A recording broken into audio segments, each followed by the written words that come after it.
There are plenty of ways to make a statement with a car. You could cram it full of options, paint it bright pink, or you could go for something with a little bit of English sophistication and something James Bond to be proud of, the Aston Martin V8 Vantage.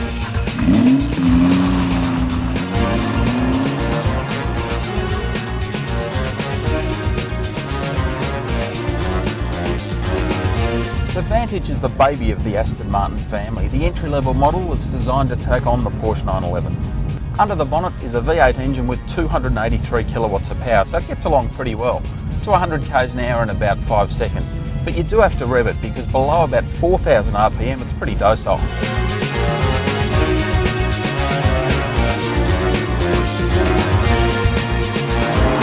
Above that though, not only do you get a fair bit of squirt, but also one of the most awesome sounding engines you'll ever hear.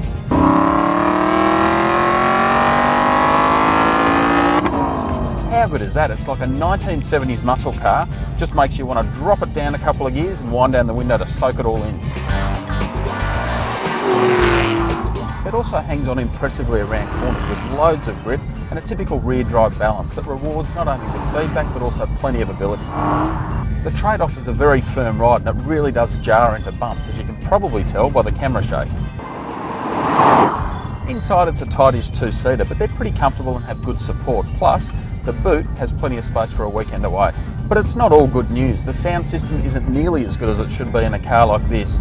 Plus, you have to pay extra for cruise control. Now that's a bit of a joke considering the money. And while I'm whinging, the backwards tacho is just plain weird. It's Aston Martin trying to be different. And there's almost nowhere to put something like a mobile phone.